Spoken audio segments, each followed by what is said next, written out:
Dear students, welcome back. Yes, this series is continuing. बंद नहीं हुआ है और होगा भी नहीं अभी, जब तक कि ये पेपर खत्म नहीं हो जाएगा। उसके बाद डिसाइड करेंगे कि कैसे मैं आपको मदद कर सकता हूँ। यस, मैं डिस्कस कर रहा हूँ civil services mains PSIR, political science and international relation 2024 जो मेंस की जो पेपर हुई है उसके क्वेश्चन को मैं डिफरेंट पार्ट्स में, आज पार्ट 3 है जिसमें हम 3 क्वेश्चन को डिस्कस कर रहे हैं। आप कहेंगे सर ये इतने इतने पार्ट में क्यों कर रहे हैं, क्योंकि अभी देखिए ये वीडियो करीब 50 मिनट लंबा हो जाएगा और इससे अधिक लंबा वीडियो मैं नहीं बनाना चाहता और उसको काफ़ी डिटेल में, और मैंने पूरा का पूरा आंसर लिख दिया है। इनफैक्ट आपको ये हेल्प करने के लिए कि कैसे आप आंसर लिखते हैं, जिसको मैं आंसर टेम्पलेट कहता हूं, कैसे इंट्रोडक्शन लिखते हैं, बॉडी लिखते हैं, कंक्लूजन लिखते हैं, इसी तरीके से। इनफैक्ट मैंने ये आपको लगातार पिछले 5 सालों में बताया और दैट इज नो डिफरेंट। तो इसलिए मैंने ये बीड़ा उठाया है कि आपको पूरा का पूरा आंसर लिख दे रहा हूं। आप आगे किसी भी क्वेश्चन को यदि आप समझ पाएंगे तो इसी खांचे में आप बिठा लेंगे और वो क्वेश्चन बन जाएगा। तो चलिए आज पार्ट 3 के डिस्कशन को करते हैं शुरू। Civil services main PSIR 2024 paper 1 we are discussing question part 3। ये है सिलेबस PSIR का। पेपर 1 का 2 पेपर होते हैं, आपको पता है। दोनों में आपको 5-5 क्वेश्चन लिखने होते हैं। एक क्वेश्चन 50 मार्क्स का होता है, तो 50 इंटू 5 मतलब 250 मार्क्स, इंटू 2 मतलब 500 मार्क्स का आपको एक मेन का पेपर होता है। इसमें जो पेपर 1 में 2 पार्ट हैं, एक है पॉलिटिकल थ्योरी और दूसरा पार्ट है इंडियन पॉलिटी। पॉलिटिकल थ्योरी में जो पढ़नी है वो मीनिंग एंड अप्रोचेज हैं, डिफरेंट टाइप को, जो ट्रेडिशनल अप्रोच है, मॉडर्न अप्रोच है, normative, empirical and all. Theories of state पढ़नी है। स्टेट आपको पता है, राजनीतिक कॉन्सेप्ट स्टेट का, जो एक fixed border, territory, population and government होती है। तो उसके जो थ्योरी हैं, liberal theory of state, neo liberal theory, Marxist theory, pluralist theory और post colonial and feminist theory of state. Justice, equality, rights, जो ये जो नॉर्मेटिव पॉलिटिकल वैल्यू हैं उसको पढ़नी है। जस्टिस में जो आपको दिया गया है, conception of justice with special reference to Rawls theory of justice and its communitarian critique. Equality में पढ़नी है social, political and economic equality concept. Relationship equality और फ्रीडम के बीच में क्या है, दोनों कई बार एक दूसरे काटते हुए नजर आते हैं। और जो पॉजिटिव डिस्क्रिमिनेशन या एफर्मेटिव एक्शन जो सोशल जस्टिस के लिए की जाती है, उसका क्या कॉन्सेप्ट है। यदि अधिकार, राइट्स की बात करें तो meaning and theories of rights, different theory, जैसे सोशल कॉन्ट्रैक्ट थ्योरी है या नेचुरल राइट थ्योरी है, मोरल थ्योरी है, लीगल थ्योरी है, welfare theory and all.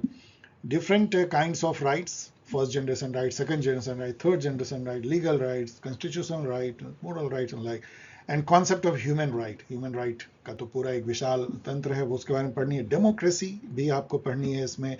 Classical and contemporary theories, जो क्लासिकल एथेनियन या जो इंडियन लिच्छवी और जो बुद्धिस्ट डेमोक्रेसी जो होते थे संघास, उससे लेकर के, और जो कंटेम्प्रेरी थ्योरी में जिसको लिबरल डेमोक्रेसी या रिप्रेजेंटेटिव डेमोक्रेसी कहते हैं, उसकी थ्योरीज पढ़नी है। डिफरेंट जो मॉडल्स डेमोक्रेसी के हैं, रिप्रेजेंटेटिव सबसे ज़्यादा पॉपुलर है, पार्टिसिपेटरी एंड डेलिबरेटिव डेमोक्रेसी उसको आगे ले जाता है, उसको पढ़नी है। कॉन्सेप्ट ऑफ पावर, आपको पता है कि बिना पावर के पॉलिटिक्स का कोई मीनिंग नहीं है। पावर और इंटरेस्ट, ये 2 प्लेकार्ड हैं पॉलिटिक्स के। तो कॉन्सेप्ट ऑफ पावर पढ़ना है, उसका नाता क्या हेजेमनी से है, आइडियोलॉजी से है, और लेजिटिमेसी कैसे, पावर और लेजिटिमेसी का क्या नाता है, मतलब पावर एंड ऑथोरिटी आप समझ सकते हैं। जो डिफरेंट पॉलिटिकल आइडियोलॉजीज हैं, liberalism, socialism, Marxism, fascism, Gandhism and feminism, ये पढ़नी है। इंडियन पॉलिटिकल थॉट में आपको धर्मशास्त्र ट्रेडिशन पढ़नी है, Arthashastra tradition and Buddhist traditions. Sir Syed Ahmad Khan है, अरविंदो हैं, MK गांधी, अंबेडकर और एम एन रॉय हैं। छोटा सा सिलेबस है। वेस्टर्न पॉलिटिकल थॉट का भी छोटा सिलेबस है, प्लेटो, एरिस्टोटल, मैकियावेली, हॉब्स, लॉक, मिल, मार्क्स, ग्रामस्की और आना हार्गन। छोटा सा सिलेबस है। सभी पूरा सिलेबस जो है ये, यदि आप देखेंगे पॉलिटिकल थ्योरी का सिलेबस, तो ये एक तरह से abridged version of 3 year syllabus जो BA ऑनर्स का, उसका एक छोटा वर्जन है। इंडियन गवर्नमेंट एंड पॉलिटिक्स भी बहुत बड़ा सिलेबस नहीं है। पहला पार्ट जो है वो इंडियन नेशनलिज्म और नेशनल मूवमेंट है, जो political strategy of Indian freedom struggle क्या था, constitutionalism to mass satyagraha, non cooperation, civil disobedience, जितने भी गांधीयन आंदोलन थे, मिलिटेंट एंड रिवोल्यूशनरी जो धाराएं थी, पीजेंट एंड वर्कर मूवमेंट, ये तो चलो इसको हटा दो। Perspective on Indian national movement, liberal, socialist, Marxist, ये मैंने एक पूरा वीडियो बना करके बताया हुआ है। Radical humanist and Dalit perspective and making of Indian constitution, जो ब्रिटिश रूल के टाइम में जो रेगुलेटिंग एक्ट से लेकर के गवर्नमेंट ऑफ इंडिया एक्ट 1935 तक, different social and political perspective on Indian constitution, salient feature of Indian constitution, preamble के बारे में, fundamental rights and duties, DPSP, parliamentary system, amendment procedure, judicial review and basic structure doctrine के बारे में पढ़नी है।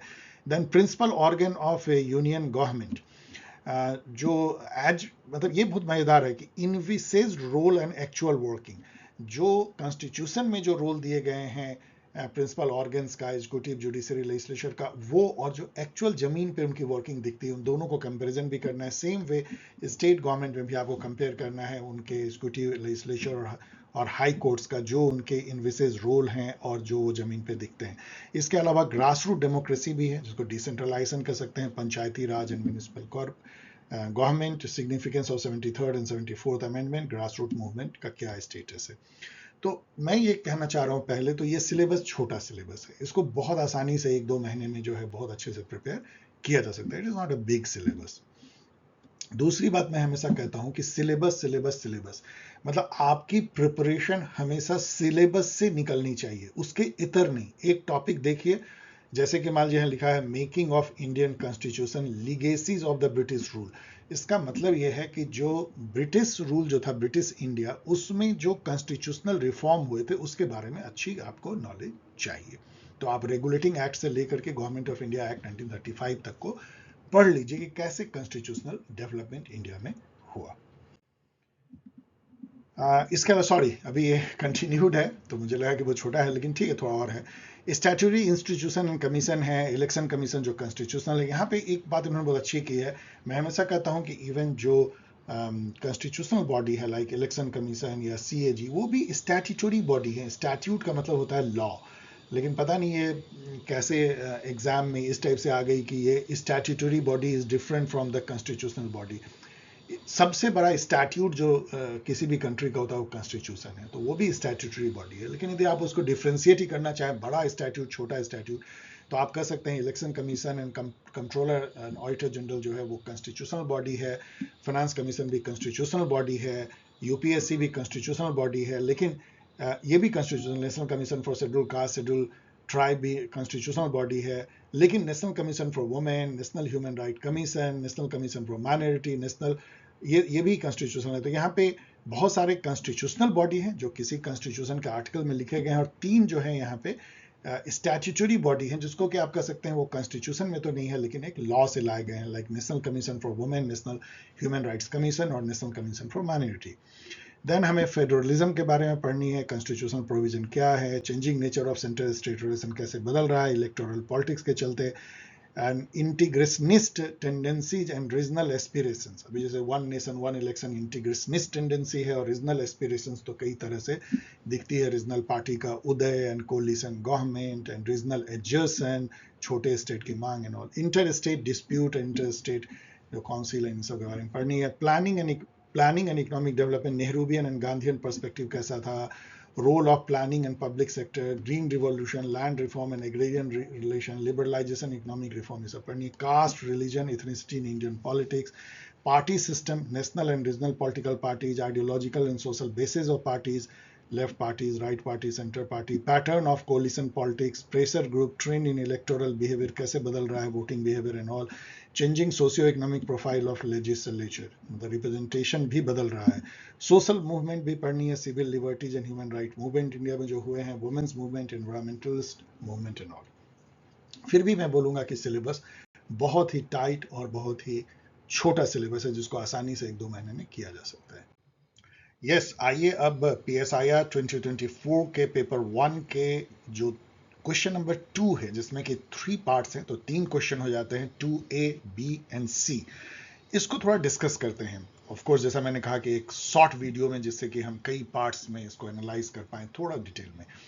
Question number 2A है, first question में पढ़ रहा हूं, इलुसिडेट मतलब एक्सप्लेन कीजिए, elucidate the meaning inherent in the term political with appropriate illustration. जो टर्म पॉलिटिकल है, जो पॉलिटिक्स से निकलता है, उसका क्या मीनिंग आप समझते हैं, उसमें क्या क्या मीनिंग या कनोटेशंस हैं, एग्जाम्पल के साथ बताएं। दूसरा क्वेश्चन है, Marxism is a political theory of action demanding strict compliance with its core principle comment. 2 part है इस क्वेश्चन में। फर्स्ट की ये जो है थ्योरी ऑफ एक्शन है, और सेकेंड की ये जो है वैल्यू प्लूरलिस्ट नहीं है, मतलब एक पर्टिकुलर जो उसके प्रिंसिपल है उससे आपको अध्ययन करना होगा, आप उसे डिग नहीं सकते हैं। इन दो पे आपको जो है एक तरह का एक छोटा एस्से लिखना है। थर्ड क्वेश्चन है the nature of relationship between equality of democratic citizenship and liberty of citizen is influenced by economic equality comment. यहाँ पे जो ट्राइका है, जो डेमोक्रेटिक सिटीजनशिप जो कि इक्वलिटी को दर्शाता है, इक्वल स्टेटस है, इक्वल राइट है वो, और जो लिबर्टी जो इंडिविजुअल ऑटोनॉमी एंड इंडिपेंडेंस को दर्शाता है कि हम कुछ भी कर सकते हैं, इन दोनों, ये दोनों चीजें कैसे टकराते हैं और ये दोनों मिल करके जो है वो इकोनॉमिक इक्वलिटी या इनइक्वलिटी जो है वो कैसे इन दोनों को अफेक्ट करता है। बहुत ही एक इंटरेस्टिंग आपको सोचने पे विवश करता है, जो कि कई बार हम लोग डिस्कस भी करते हैं। बेसिकली ये क्वेश्चन जो है आपको इक्वालिटी और लिबर्टी के बीच में जो द्वंद्व है उसको एक तरह से अलग ढंग से, बस एक ढंग से दूंगा आपको बताना है एक्चुअली इक्वालिटी लिबर्टी का द्वंद्व। चलिए एक एक करके इन क्वेश्चन को देखते हैं। फर्स्ट क्वेश्चन जो मैंने लिया है 2A, जैसा मैंने कहा, elucidate the meanings inherent in the term political with appropriate illustration. यहाँ पे यदि आप देखेंगे 3 कलर से मैंने दिया है। दिस जो लाइट येलो है ये इंट्रो है, जो डीप येलो है कंक्लूजन है, और जो रेडिश पिंकिश में है वो बॉडी है। मैंने एक तरह से आपके लिए आंसर लिख दिया है, जिससे कि ये जो यक्ष प्रश्न आप लोगों के मन में कि सर आंसर कैसे लिखते हैं, जिसमें कि अधिकतर कोचिंग इंस्टीट्यूट आपको एक तरह से भरमाते हैं, उसको मैं ब्रेक करने की कोशिश कर रहा हूं कि इस तरीके से आप आंसर लिख सकते हैं। बस इसी को थोड़ा सा एक्सप्लेन कर देना है। इंट्रोडक्शन में यदि मैं पढ़ूं एक तरीके से, फिर मैं एक्सप्लेन कर दूंगा। Political is an adjective. पहले समझिए कि पॉलिटिक्स नाउन है और पॉलिटिकल उसी का एडजेक्टिव है, जैसे कि political creature, political phenomena, political view point, तो इस तरह का पॉलिटिकल एक्शन। तो political is an adjective that describe something related to realm of politics. जो भी पॉलिटिक्स से रिलेटेड है उससे, उसको हम पॉलिटिकल एडजेक्टिव से दर्शाते हैं, मतलब नाउन के पहले लगता है। Both politics and political are derive from the Greek word politikos, या पोलिस भी कह सकते हैं। पोलिस मतलब जिसको सिटी स्टेट होता है, विच मीन्स ऑफ, फॉर और रिलेटिंग टू सिटीजन। और यदि पोलिस लें तो सिटी स्टेट, सिटीजन और स्टेट से रिलेटेड जो भी इश्यूज हैं, मैटर हैं, वो पॉलिटिक्स या पॉलिटिकल डिनोट करता है। Since then the concept of politics और the political had expanded beyond its original meaning to encompass, मतलब include various aspects of power relation, governance, जिसमें state भी आता है, and collective decision making to manage and organize human life in community। देखिए जब आदमी isolated रह रहा है, जैसे हमने वो रॉबिन्सन क्रूसो का पढ़ा है, जहां पे कि एक आदमी एक आइलैंड पे है, तो वहां पे कोई पॉलिटिक्स नहीं है। पॉलिटिक्स हमेशा जब ह्यूमन लाइफ कम्युनिटी में आता है, जब हम इंटरेक्ट करते हैं और लोगों से, तब इशू आ जाता है कि कैसे रिसोर्स एलोकेट होंगे, डिस्ट्रीब्यूट होंगे, किसको क्या मिलेगा, किसके द्वारा मिलेगा, कौन डिसाइड करेगा कि ये चीजें कैसे होंगी। वहां पे जो है पावर रिलेशन बन जाता है, कौन डिसाइड करता है, कौन उसको एक्सेप्ट करता है। गवर्नेंस का मैटर आता है, रिसोर्स गवर्नेंस एंड मैनेज करना कम्युनिटी के अफेयर्स को, और कलेक्टिव डिसीजन मेकिंग आता है, आप अपने लिए डिसीजन नहीं लेते हैं। तो यही बेसिकली जो है power relation, governance and collective decision making to manage और organise human life in community becomes the subject matter of political और पॉलिटिक्स। अब inherent meanings and connotations, connotations और मीनिंग में फर्क क्या होता है? मीनिंग तो मतलब लिटरल होती है कि ये इसका मायने है। कनोटेशंस जो हम अपने वैल्यू से किसी मीनिंग को नया आयाम देते हैं, उसको कनोटेशंस कहते हैं। पॉजिटिव और निगेटिव दोनों हो सकता है। जैसे लोग कहते हैं तुम पॉलिटिक्स कर रहे हो, तो यहां पे जो है निगेटिव कनोटेशन है कि पॉलिटिक्स करना बुरा है, समझिए इसको। इसी तरह पॉजिटिव भी हो सकता है कि politics is for good life of community, ऐसा कहते हैं, इसका मतलब ये पॉजिटिव कनोटेशन है। So inherent meaning and connotations of the word political यदि देखें, बॉडी में लिख सकते हैं। तो फर्स्ट है पावर एंड गवर्नेंस, इसी को अब हम एक्सप्लेन कर रहे हैं। पावर एंड गवर्नेंस जो है वो बेसिकली क्या है कि पावर का जो कॉन्सेप्ट है ये कि आप किसी दूसरे को इन्फ्लुएंस कर सकते हैं फॉर थॉट एंड एक्शन। यदि हम किसी दूसरे को कुछ सोचने पे या कुछ करने पे विवश कर सकते हैं जबकि उसका मन ना हो, तो ये इन्फ्लुएंसिंग जो इफेक्ट होता है वो पावर है। इसका मतलब मेरा उसके ऊपर पावर है।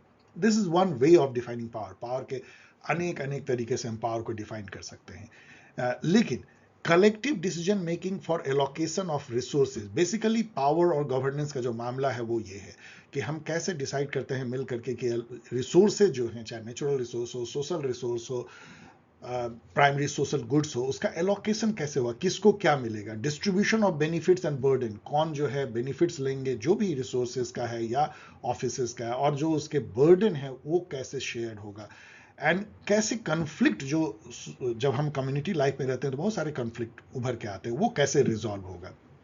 These are the matter of power and governance.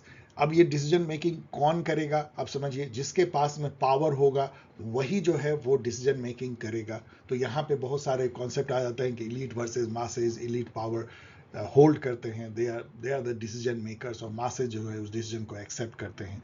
तो इस तरह की चीज़ें देख सकते हैं। जो पावरफुल हैं बेसिकली वही रिसोर्स को कॉर्नर कर जाते हैं, जो पावरलेस होते हैं वो रिसोर्स लेस भी हो जाते हैं।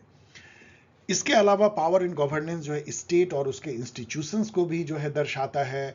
स्टेट और सोसाइटी के रिलेशनशिप और इंडिविजुअल और स्टेट के रिलेशनशिप भी इसके स्टडी मैटर का पार्ट बन जाता है। अब यहाँ पे यदि आप देखें तो दो उदाहरण मैं दे रहा हूँ। Politics is authoritative allocation of value for a society, David Easton की जो कोट है वो एक इलस्ट्रेशन है कि कैसे जो है पॉलिटिकल का मीनिंग क्या होता है। मतलब ऑथोरिटेटिव एलोकेशन ऑफ वैल्यू, इसका मतलब क्या है कि जो भी समाज के लिए वैल्यूएबल है उसका एलोकेशन इस वे में कि ऑथोरिटेटिव है, सबको मानना पड़ता है, यही पॉलिटिक्स है। बेसिकली इस डेफिनेशन में ये छिपा हुआ है कि पॉलिटिक्स जो है वो रिसोर्सेस का या जो भी कहिए प्राइमरी सोशल गुड्स, उसका ऑथोरिटेटिव एलोकेशन है। कौन करेगा? जो पावर रखता है, दैट्स ऑल। तो power and distribution of resources. इसी तरीके का सेम जो कोट है हैरोल्ड लैसवेल का है कि politics is who gets what when and how. Same thing, politics या द पॉलिटिकल क्या है? जिसके पास में पावर है उसी को मिलता है, किसके द्वारा? जो पावरफुल है। तो सारा गेम जो है यहां पावर एंड गवर्नेंस में वो है इंटरेस्ट एंड पावर का इंटरप्ले। हर कोई जो है सेल्फ इंटरेस्टेड होता है, पॉलिटिकल एक्टर या पॉलिटिकल एंटिटी, और लेकिन पावर चाहिए अपने इंटरेस्ट को प्रिवेल अपॉन कराने के लिए। ये दो एग्जांपल आप दे सकते हैं, इसको एक्सप्लेन कर सकते हैं। तो सेकंड पॉइंट जो है, जो मीनिंग और कनोटेशन निकल के आता है द वर्ड पॉलिटिकल से, वो है सोशल स्ट्रक्चर। सोशल साइंस में मैंने कई बार आपको कहा है कि स्ट्रक्चर का मीनिंग होता है पैटर्न सोशल रिलेशन, जो सैकड़ों सालों में इंस्टीट्यूशनलाइज हो गए हैं। जैसे फॉर एग्जांपल कास्ट स्ट्रक्चर है, मैरिज है, फैमिली है, इवन आपका स्कूल, कॉलेज, गवर्नमेंट, ये सब सोशल स्ट्रक्चर हैं, क्योंकि उसमें एक पर्टिकुलर सोशल रिलेशन जो है वो पैटर्न हो गया है। मतलब आप उससे डिग नहीं सकते हैं, आपको एक पर्टिकुलर तरीके से ही बिहेव करना पड़ता है, वही रिलेशन मेंटेन करना पड़ता है। That is social structure. जो सोशल स्ट्रक्चर की जो स्टडी है, जो सोशल डायनामिक्स है, खास करके जो पावर रिलेशंस हैं, कि जो सोशल रिलेशन में कौन पावरफुल है, कौन पावरलेस है, कौन डोमिनेट करता है, कौन डोमिनेटेड है, किसका इंटरेस्ट प्रिवेल अपॉन होता है, कौन डिसीजन मेकिंग करता है, किस मेथड से करता है, ये सारे स्टडी हम करते हैं सोशल स्ट्रक्चर में। एंड हु डिसाइड्स फॉर हुम, कौन डिसीजन लेता है और किसके लिए लेता है। फॉर एग्जाम्पल जो है कास्ट स्ट्रक्चर और उसका क्या इम्प्लीकेशन हो सकता है एलोकेशन ऑफ रिसोर्सेज के लिए। जेंडर नॉर्म भी जो है वो सोशल रिलेशन है, पैटर्न सोशल बिहेवियर है, जिसमें कि मेल और फीमेल के बीच का रिलेशन, चाहे वो मैरिज में हो, चाहे फैमिली में हो, चाहे सोसाइटी में हो, वो कैसे जो है इफेक्ट करता है पॉलिटिक्स को या पॉलिटिकल आउटकम को। Power relation in marriage, family, school, social institutions, हर जगह जो जैसे जिसको मिशेल फुको कहते हैं कि जो पावर रिलेशंस जो हैं वो हर इंस्टीट्यूशन, हर जगह समाज में उस तरीके से व्याप्त है, जैसे ब्लड कैपिलरी जो वेन्स छोटे छोटे होते हैं पूरे शरीर में फैले हुए, ऐसे ही हर जगह पावर जो है कैपिलरी की तरह हमें इन सब इंस्टीट्यूशन में दिखता है। Marriage, family, school, social institution, jail, clinic, everywhere. These second point हो गया, जो मीनिंग आता है वो सोशल स्ट्रक्चर और उसके स्टडी का है। थर्ड जो मीनिंग इससे मेन उभर के आता है वो है individual behaviour, particularly political behaviour, और एजेंसी। एजेंसी का मतलब ये होता है कि जो आप में दम होता है चेंज करने का, हर सब में हम में जो है वो एक उद्यम है, एक हमारे अंदर एक ऊर्जा है जिससे कि हम दुनिया को बदल सकते हैं। सोशल स्ट्रक्चर से भी हम टकरा सकते हैं, पैटर्न सोशल रिलेशन, उसको चेंज करने की ताकत रखते हैं। इंडिविजुअल एजेंसी, जो हम में उद्यम है बदलने की। और हमारा जो बिहेवियर है पॉलिटिकल बिहेवियर खास करके, तो उसकी भी study, individuals engagement with societal issue, कैसे हम सोसाइटी के कॉमन इशू से इंगेज करते हैं, कैसे हम सोशल एक्टिविज्म करते हैं, कैसे हम एडवोकेसी करते हैं, कोई मुद्दा उठाते हैं, कैसे हम पब्लिक डिस्कोर्स में शामिल होते हैं, पब्लिक डायलॉग में, चाहे हम ब्लॉग लिखते हैं, यूट्यूब वीडियो बनाते हैं, बुक लिखते हैं, भाषण देते हैं, पैम्पलेट छपवाते हैं, लाइक दैट, उस तरह से पब्लिक डिस्कोर्स में हम शामिल होते हैं। ये सब हमारे बिहेवियरल एस्पेक्ट हैं पॉलिटिक्स। जैसे एग्जाम्पल वोटिंग बिहेवियर, हम वोट कैसे करते हैं, पॉलिटिकल कल्चर से हम कैसे जुड़ते हैं, हमारी पॉलिटिकल थॉट क्या है about the political class and political phenomena, civic engagement कैसे करते हैं एज ए सिटीजन, हम क्या अपने रोल कैसे निभाते हैं, हम कैसे कैंपेन करते हैं, चाहे सोशल इशूज़ के लिए हो, इन्वायरमेंटल इशूज़ के लिए हो, कैसे सोशल मूवमेंट में भाग लेते हैं या लीड करते हैं। These are the example of individual behaviour and agency. Other inherent meanings यदि हम देखें तो सोसाइटल कॉमन गुड, जिसको कि हम पब्लिक गुड कहते हैं, वो भी इसमें अंतर्निहित है। और जो इंडिविजुअल राइट और गुड के बीच का जो द्वंद्व है वो भी इसमें अंतर्निहित है द वर्ड पॉलिटिकल में। लेजिटिमेसी जो पॉलिटिकल इंस्टीट्यूशंस की है, स्टेट एंड उसके इंस्टीट्यूशंस या पॉलिटिकल लीडरशिप की है, वो भी इसमें इनहेरेंट है। और जो डिफरेंट आइडियोलॉजीज हैं for managing social affair, like liberalism है, सोशलिज्म है, मार्क्सिज्म है, फेमिनिज्म है, ये सब आइडियोलॉजीज भी इस वर्ड पॉलिटिकल से कन्नोट करते हैं या निकलते हैं। तो ये आप बॉडी में लिख सकते हैं। कंक्लूजन में आपको पता है कि मैं हमेशा कहता हूं कि इन सारी बातों की तरह से निचोड़ है और एक तरह का इंट्रोडक्शन का ही पैराफ्रेजिंग होती है। तो देखिए मैंने कैसे लिखा है, multiple meanings and connotations are associated with the word political या term political. It may mean power relation, state and its institution and governance, social relations and individual agency. Political individual behaviour भी कह सकते हैं। Political conveys both negative and positive connotations, मैंने आपको example भी दिया। Our entire social life is यहाँ गलत लिखा हुआ है, ये इनकैपिसुलेटेड है, ये वर्ड जो है इसको पढ़िएगा, इनकैपिसुलेटेड, मतलब जैसे कैप्सूल में पूरा कवर्ड होता है, उसी तरह हमारी जो entire social life is encapsulated in the meanings and connotations conveyed by the word political. हम इससे कहीं बाहर नहीं है। इवन मतलब आप दोस्ती में आप देखेंगे कि पावर रिलेशन है, इंटरेस्ट प्रिवेल अपॉन का जो है द्वंद्व है, मैरिज में है, फैमिली में है, स्कूल में, कॉलेज में, गवर्नमेंट में, लोकसभा, राज्यसभा, सोशल लाइफ में, एवरीवेयर। तो ये जो इंटायर हमारा जो सोशल लाइफ है वो लिपटा हुआ है इस मीनिंग और कन्नोटेशन में द टर्म पॉलिटिकल से जो निकल के आता है, जो हम लोगों ने एक्सप्लेन किया। यदि सेकंड क्वेश्चन देखें, to be, Marxism is a political theory of action demanding strict compliance with its core principle comment. अब यहां पे दो इसका पार्ट है इस क्वेश्चन का। एक है कि ये मार्क्सिज्म जो है थ्योरी ऑफ एक्शन है, और दूसरा है कि ये डिमांड करता है कि इसके जो कोर प्रिंसिपल है उससे आप डिग नहीं सकते हैं। मतलब आपको ये कोई बहुत प्लूरलिस्ट आइडिया नहीं देता कि आप जो मर्जी उस तरीके से सोचिए और पॉलिटिक्स को आप प्ले कीजिए। नो, इस पे कमेंट करना है। अब इसका देखिए इंट्रोडक्शन मैंने कैसे लिखा, Marxism is not just a theory to be contemplated. Contemplated मतलब इसका मनन करना। ऐसा कोई थ्योरी नहीं कि बस उसका आप मनन कीजिए, डिस्कस कीजिए और डेलिब्रेट कीजिए कि ये मीनिंग है। ये प्रैक्टिस है। प्रैक्टिस मतलब प्रैक्टिकल, मतलब action based, but a practical guide to action है। ये प्रैक्टिकल गाइड टू एक्शन है। It provides a framework for understanding the world as per its core principle, but not only understanding the world, a blueprint for changing that world, revolutionary change लाना उस world में। पहले समझिए कि दुनिया कैसी है और फिर उस दुनिया को अच्छे के लिए चेंज कीजिए। This is Marxism. This is aptly reflected in the famous quote of marks. जरा इस कोट को देखिए, वही इसको पूरा डिफाइन करता है इस क्वेश्चन को। The philosophers have only interpreted the world in various ways through their theories, through their ideas.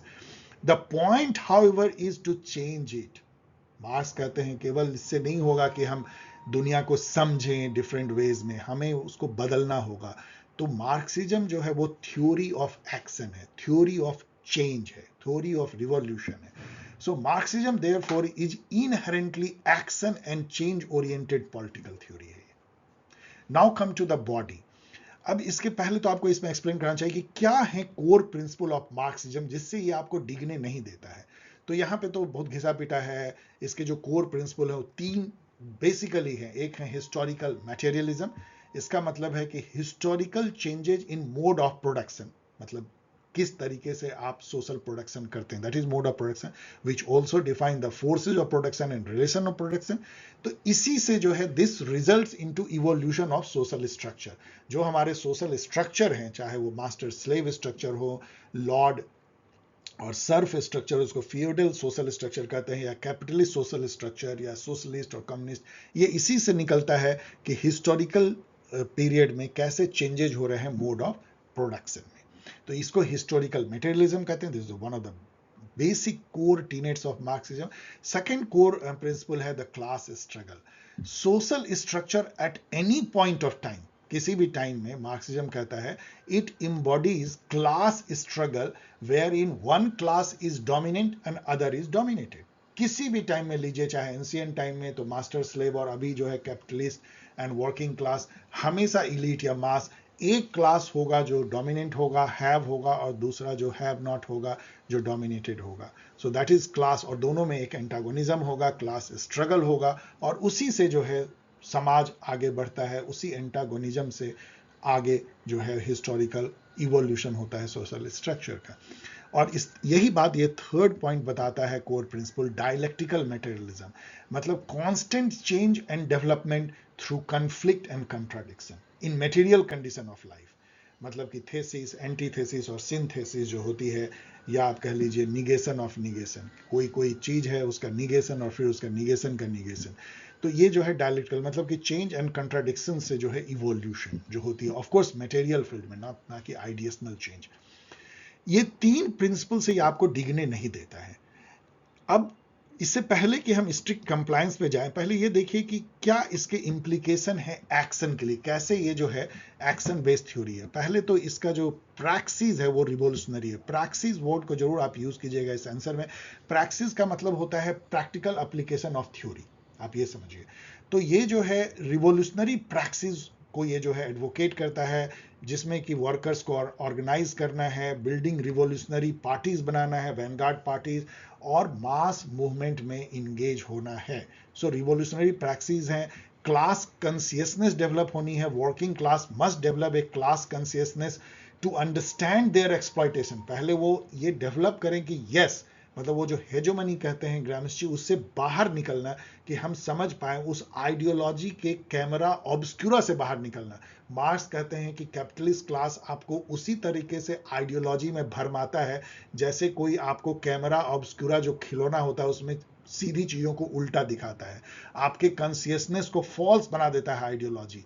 तो पहले तो आपको उसको समझना पड़ेगा, अनअर्थ करना पड़ेगा कि रियलिटी क्या है, कैसे आप एक्सप्लॉइट हो रहे हैं, और आपको इसके लिए अपनी क्लास कॉन्शियसनेस जो है उसको डेवलप करना पड़ेगा। और फिर ये समझना पड़ेगा कि आपकी ताकत जो है कैसे चेंज करने की है, आप इस सोशल स्ट्रक्चर को कैसे मिल करके रिवोल्यूशनरी वे में चेंज कर सकते हैं।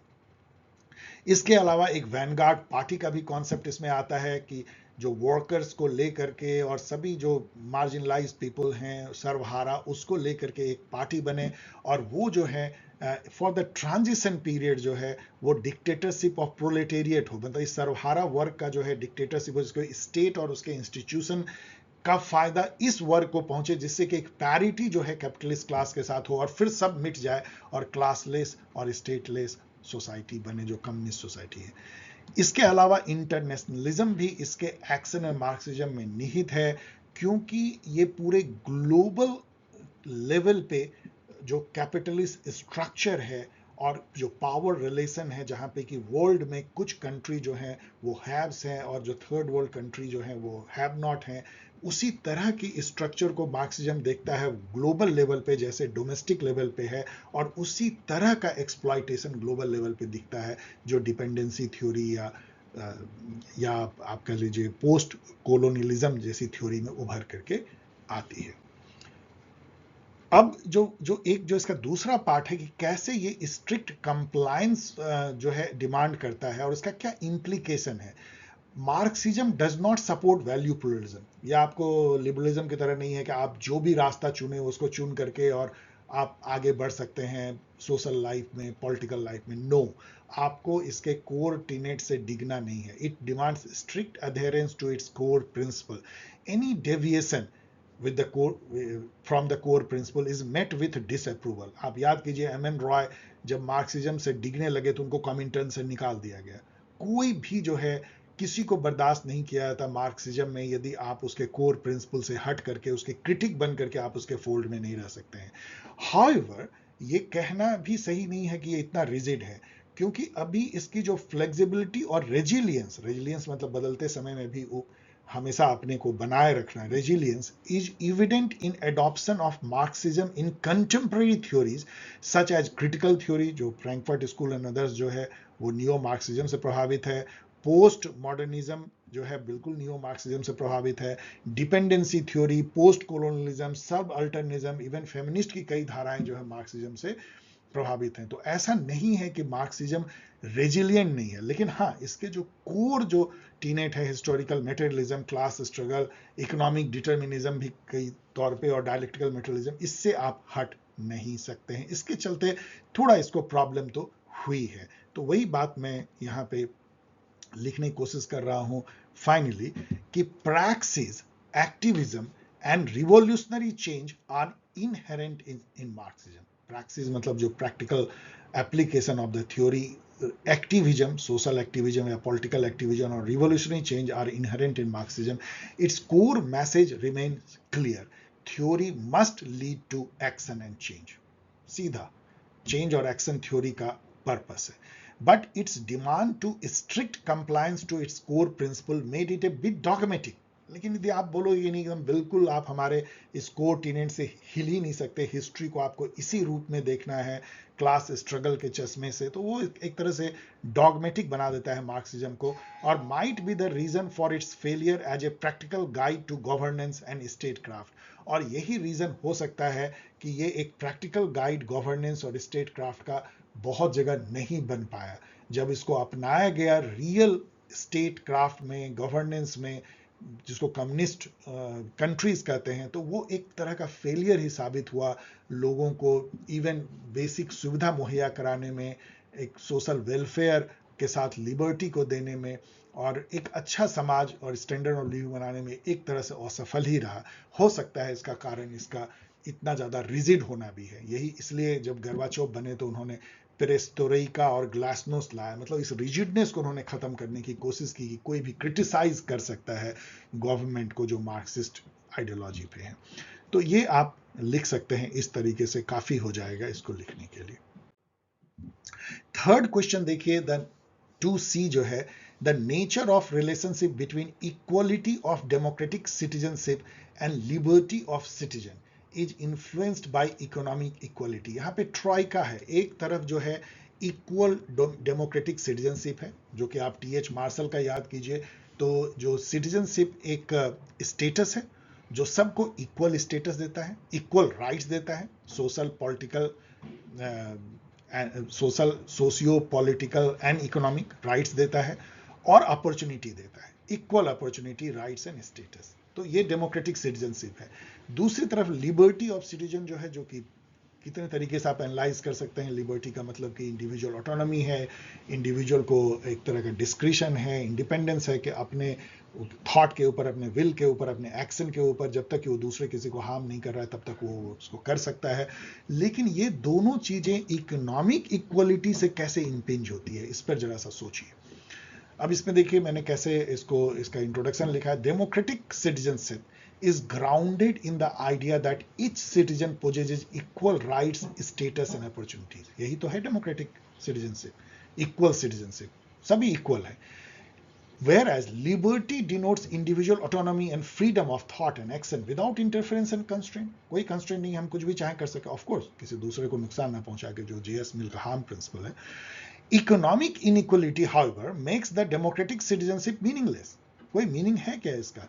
यदि एक गरीब गुरुआ है, ब्रिज के नीचे दिल्ली में सो रहा है, मान लीजिए वो फ्लाईओवर के नीचे में, उसके लिए उसको कोई बोलेगा तुम इंडिया के इक्वल सिटीजन हो, तुमको इक्वल राइट्स है, फंडामेंटल राइट्स है, तुम्हारा स्टेटस किसी के बराबर, प्रधानमंत्री के बराबर है और तुम को बराबर अपॉर्चुनिटी है, क्या कोई मायने? कोई मायने नहीं। Economic inequality makes the democratic citizenship meaningless. These ideas intermingle in a complex way as an attempt to bring equality may infringe with liberty. Problem यह है कि यदि हम उस ब्रिज के नीचे जो सो रहा है गरीब आदमी, यदि उसको इक्वल करने की कोशिश करें, मान लीजिए बड़े बड़े ऊंचे लोगों से, तो आप लिबर्टी को बिना हनन किए नहीं कर सकते हो। समाज में इक्वलिटी लाना जो है कई लोगों की लिबर्टी को, और जो जिन लोगों के लिबर्टी का आप हनन करके इक्वलिटी को बढ़ाते हो वो सभी पावरफुल होते हैं। अब आप समझिए कितनी कठिन काम है कि एक तो आपको लोगों के लिबर्टी का हनन करना है और वो भी उनका जिनके पास पावर है, तो क्या आप कर पाओगे? दिस इज द रीजन कि ये एक इंट्रैक्टेबल विकेड प्रॉब्लम है कि आप कैसे इक्वलिटी समाज में लाओगे। इसलिए हो क्या रहा है कि सब कुछ हो रहा है, डेवलपमेंट, सो कॉल्ड डेवलपमेंट हो रहा है, प्रोग्रेस हो रहा है, जीडीपी बढ़ रही है, एब्सोल्यूट टर्म में सभी लोगों का जीवन थोड़ा बेहतर हो रहा है, लेकिन रिलेटिव टर्म में जो है इनइक्वलिटी बढ़ती जा रही है, पूरे दुनिया में बढ़ रही है, भारत में भी बढ़ रही है। How economic inequality adversely affect democratic citizenship in many ways. आप कुछ एग्जांपल मैंने दिया है। देखो क्या होता है, जो political power are in the hands of economic haves, जो इकोनॉमिकली सुदृढ़ हैं, जिनके पास में वेल्थ है, रिसोर्स है, उसी के पास में पॉलिटिकल पावर है। ये मार्क्सिस्ट थ्योरी से भी निकलता है कि जो मोड ऑफ प्रोडक्शन को कंट्रोल करते हैं वही सुपर स्ट्रक्चर में पॉलिटी, मीडिया, लॉ सबको कंट्रोल करते हैं। They control state and institution. तो जो रिच एंड पावरफुल है वही स्टेट और उसके इंस्टीट्यूशन को कंट्रोल करते हैं, वही पॉलिसी और लॉ बनाते हैं और अपने इंटरेस्ट में बनाते हैं। जो लॉ एंड पॉलिसी उनके प्रेफरेंस को दर्शाता है, वो केवल एक वीनियर होता है, एक फैकेट होता है कि गरीब गुरुआ मासेस के नाम पे बनाए जाते हैं, जिससे कोई सोशल रिवोल्ट ना हो जाए और सत्ता में वो बने रहें, क्योंकि वोट आपको चाहिए होता है, एक व्यक्ति का एक वोट होता है, बस इसलिए जो है पॉलिसीज ऐसा दिखते हैं कि वो गरीब की मदद करते हैं, बट एक्चुअली वो in the interest of rich and powerful होता है, जिसको बेसिकली सत्ता पे कब्जा चाहिए। Economic have knots remain at the margin of political representation and participation. आपके पास में एक वोट है, दैट्स ऑल, और 5 साल के लिए फिर आपको खामोश हो जाना है, लेकिन वो भी जो है पॉलिटिकल रिप्रेजेंटेशन और पार्टिसिपेशन आपका मार्जिन पे है। वोट देने के अलावा ना तो आपका अपना रिप्रेजेंटेटिव है। यदि आपको ये देखना है तो जो लोकसभा में 540 और जो मेंबर हैं उनका अभी एफिडेविट मौजूद है, आप देख लीजिए कोई भी करोड़पति से कम नहीं है, कोई गरीब आदमी जो हैव नॉट्स है कोई एमपी है ही नहीं।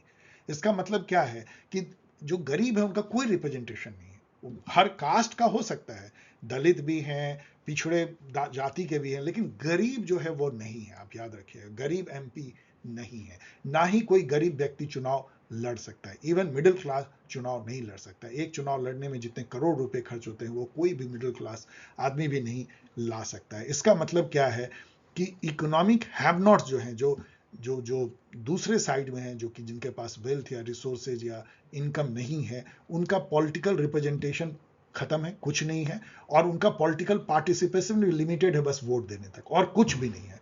ना वो पैम्पलेट निकाल सकते हैं, ना बुक छाप सकते हैं, ना सोशल मूवमेंट कर सकते हैं, ना पॉलिटिकल मूवमेंट बना सकते हैं। आप कृषि आंदोलन आपने देखा किसने चलाया? क्या गरीब किसान बिहार से आके, बंगाल से आके चला पाए? नो। जो रिच एंड पावरफुल किसान थे, जिनके पास इकोनॉमिक मसल था कि वो 1 साल तक लंगर चला सकते हैं, इतने खर्चे कर सकते हैं, इतने ट्रैक्टर ला सकते हैं, सब रिच एंड पावरफुल किसान ने चलाया। तो इवन आपका जो पार्टिसिपेशन है, आपका जो सिविल डिसोबीडियंस का मूवमेंट है, जो प्रोटेस्ट मूवमेंट है, वो भी इस पे डिपेंड करता है कि आप इकोनॉमिक आप पे मसल है या नहीं। Only the economic haves can enjoy the rights and liberty which are meaningless to have-nots. जो मैंने कहा, जो फुटपाथ पे सो रहा है उसके लिए पूरे राइट्स के, आप मॉल में जा सकते हो, कभी कुछ भी कर सकते हो, हवाई जहाज से दुनिया किसी कोने में जा सकते हो, कोई रोक नहीं सकता है, इसका कोई मीनिंग नहीं है। Only economic haves can enjoy the rights and liberty, जो फंडामेंटल राइट एंड ऑल, जो बोलने की आज़ादी, सब केवल जो है रिच एंड पावरफुल के लिए है, गरीब लोगों के लिए उसका कोई खास मीनिंग है नहीं। इकोनॉमिक इनइक्वलिटी में फोकस ऑन निगेटिव लिबर्टी, जो लिबरल कॉन्सेप्ट ऑफ लिबर्टी है कि हमें कोई इंटरफेयर ना करे, जो हम चाहें वो करने दे, निगेटिव लिबर्टी। जबकि जो पॉजिटिव लिबर्टी है कि स्टेट या सोसाइटी कुछ करे जिससे कि जो लोग अभी कुछ नहीं कर पा रहे हैं, जिनकी कैपेबिलिटी नहीं है, वो कैपेबल हो जाए। जैसे कि अपाहिज लोगों को जो है वो जो व्हील चेयर दे दिया जाए, जो जो फिजिकली चैलेंज लोगों के लिए accessible mall and cinema hall को बना दिया जाए, सड़कों को बना दिया जाए, ये पॉजिटिव लिबर्टी का कॉन्सेप्ट आता ही नहीं है, क्योंकि जो रिच एंड पावरफुल हैं उनको तो केवल इससे मतलब है कि स्टेट या सोसाइटी हमें इंटरफेयर ना करे। तो एक बहुत ज़्यादा फोकस निगेटिव लिबर्टी पे आ जाता है इकोनॉमिक इनइक्वलिटी होने पे, क्योंकि जो रिच एंड पावरफुल है वही पॉलिसीज बनाते हैं, तो वो पॉजिटिव लिबर्टी को अंडरमाइन करेंगे, निगेटिव लिबर्टी की तरफ जाएंगे। सोशल वेलफेयर या पॉजिटिव डिस्क्रिमिनेशन, जिसको एफर्मेटिव एक्शन कहते हैं, वो अंडरमाइन होगा और individual rights and negative liberty को जो है इम्फेसाइज किया जाएगा। Economic have nots lack education, health care, resources, equal access, networks to influence political decision. तो उनकी एजेंसी बिल्कुल जो है वो कुछ नहीं बचती है, उनको लगता है कि उनके अंदर में कोई ताकत ही नहीं है कुछ एक्शन की और चेंज लाने की। तो आप समझिए कि इतने huge majority of people masses को की एजेंसी को यदि आप छीन लोगे, उसको इनकैपेसिटेट कर दोगे, तो वो कंट्री का क्या होगा। Economic inequality lead to social marginalisation and social injustice. आप सोशली मार्जिनलाइज हो जाते हो, सोशल इनजस्टिस आप फेस करते हो। The have nots lose their agency to bring change to their betterment, जो मैंने अभी कहा। अब ये है कि इससे कैसे हम निकल सकते हैं, how can we balance equality and liberty, जो यक्ष प्रश्न है, इसका कोई सीधा जवाब अभी तक कोई नहीं दे पाया। जॉन रॉल ने थोड़ी कोशिश की, इसलिए मैंने दिया है practising principle of justice as given by John Rawl. जैसे इक्वलिटी ऑफ लिबर्टी को आप फॉलो करो, और डिफरेंस प्रिंसिपल जो उन्होंने कहा कि सबको जो है बेसिक इक्वल लिबर्टीज मिलनी चाहिए, एक्सटेंसिव, जो दूसरे के लिबर्टी को कोई हार्म मतलब इन्फ्रिंज ना करे, सबको लिबर्टी बराबर मिलनी चाहिए। लेकिन जो इकोनॉमिक इनइक्वलिटी केवल तभी बर्दाश्त की जा सकती है यदि वो to the benefit of the least advantage section of society, हो द डिफरेंस प्रिंसिपल, जो कि झलकता है प्रोग्रेसिव टैक्सेशन में, कि रिच से जो है ज़्यादा पैसे लीजिए, गरीबों में बांटिए, सोशल वेलफेयर प्रोग्राम चलाइए, जिसको फ्रीबीज कहते हैं वो भी शायद करना पड़ेगा, और एफर्मेटिव एक्शन जैसे कि गरीब, गुरुआ या मार्जिनलाइज क्लास को कुछ स्पेशल प्रिविलेज देना, जो उसको थोड़ा आगे ले पाए, इनइक्वलिटी को कम कर पाए, इवन रिजर्वेशन। एंड जो अमृत सेन, प्रोफेसर सेन का जो कैपेबिलिटी अप्रोच है कि हर इंडिविजुअल को एक अच्छा हेल्थ केयर, एजुकेशन और different kind of axes and freedom देना, जिससे कि वो सोशियो इकोनॉमिक डोमेन में एज ए इक्वल फ्रीली जो है पार्टिसिपेट कर पाए, उसकी कैपेबिलिटी बढ़ पाए, ये सब अप्रोच जो है इक्वलिटी और लिबर्टी को बढ़ाने का हो सकता है। इसके अलावा जो गवर्नेंस प्रिंसिपल जो डेमोक्रेटिक सोशलिज्म का है, that is a wonderful ideology, जहाँ पे कि इंडिविजुअल राइट्स और ऑटोनॉमी को बैलेंस किया जाता है सोशल जस्टिस और वेलफेयर से, जो कि नॉर्डिक कंट्री और यूरोप के मेनलैंड के काफ़ी कंट्री अपनाते हैं, उसको हम लोग अपना सकते हैं। इवन इंडिया ने भी नेहरू जी के नेतृत्व में एक डेमोक्रेटिक सोशलिज्म को ही अपनाया था। हमारे यहाँ जो अंबेडकर हैं, लोहिया हैं, ये सब डेमोक्रेटिक सोशलिज्म को ही दर्शाते हैं। फाइनली यदि हम इसका कंक्लूजन निकलने की कोशिश करें तो as Harold Laski said, political liberty is a myth in the absence of economic equality. कितना एप्ट है इस क्वेश्चन के कॉन्टेक्स्ट में, कि कोई मीनिंग नहीं है पॉलिटिकल लिबर्टी का, पॉलिटिकल इक्वलिटी का, कि one person one vote. Ambedkar ji भी यही कहते थे, ये एक मिथ है in the absence of economic equality. Same way आप इसको ट्रांसलेट कर सकते हो, in the absence of economic equality, the concept of democratic citizenship या इक्वल डेमोक्रेटिक सिटीजनशिप मिथ, ये मिथ है।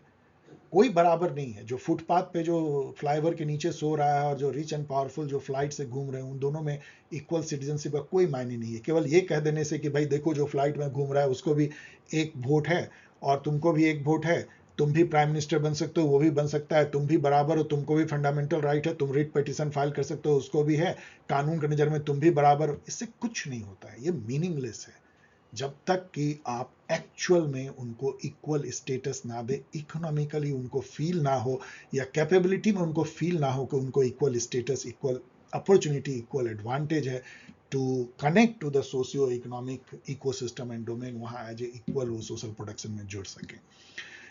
The concept of equal democratic citizenship loses its significance in the context of stark economic inequality, where a small minority disproportionately accumulates social wealth and income while the vast majority struggle to meet their ends. क्या होगा इसमें equal democratic citizenship का, जहां ऐसी Stark जो है inequality है? For these have-nots, the notion of equal citizenship, rights, status, and liberty becomes largely meaningless, इसका कोई मायने नहीं है। चलिए, थैंक्स फॉर वॉचिंग। और यदि वीडियो पसंद आया हो तो अधिक से अधिक लोगों को बताएं, क्योंकि यदि ये अधिक से अधिक लोग देखेंगे, और मैं ये सोचता हूं कि केवल वही स्टूडेंट इसको नहीं देखेंगे जो सीएससी मेंस दे रहे हैं, मेरे सभी स्टूडेंट देखेंगे, क्योंकि ये हर एग्जाम के लिए इंपॉर्टेंट है, इवन ऑब्जेक्टिव टाइप एग्जाम के लिए, इंटरव्यू देने के लिए। यदि आपको वीडियो पसंद आए तो लाइक करें, शेयर करें, सब्सक्राइब करें और लोगों को बताएं, जिससे कि मेरा पैशन बना रहे और इसकी अगली पार्ट में जल्दी लेके आ पाऊं। और यदि आप नेट जेआरएफ दिसंबर साइकिल में अपीयर होना चाह रहे हैं, या सेट असिस्टेंट प्रोफेसर या एसएसबी पीजीटी आरपीएससी जैसे एग्जाम देना चाह रहे हैं, तो आपके लिए वंडरफुल मौका है एक ब्यूटीफुल जर्नी का पार्ट बनने का। यदि आप इस बैच को ज्वाइन करना चाहते हैं तो आप रजिस्टर करें अपना मेल, टेलीग्राम आईडी और मोबाइल नंबर इस आईडी पे polschelp@polschelp.in पे गौर करें, और इस तरीके से आप मुझसे जुड़ सकते हैं। मैं कोशिश करूंगा आपके सवालों के जवाब देने के। मिलते हैं फिर पार्ट 2 जल्द से जल्द लेकर के, तब तक के लिए स्टे सेफ एंड एंजॉय।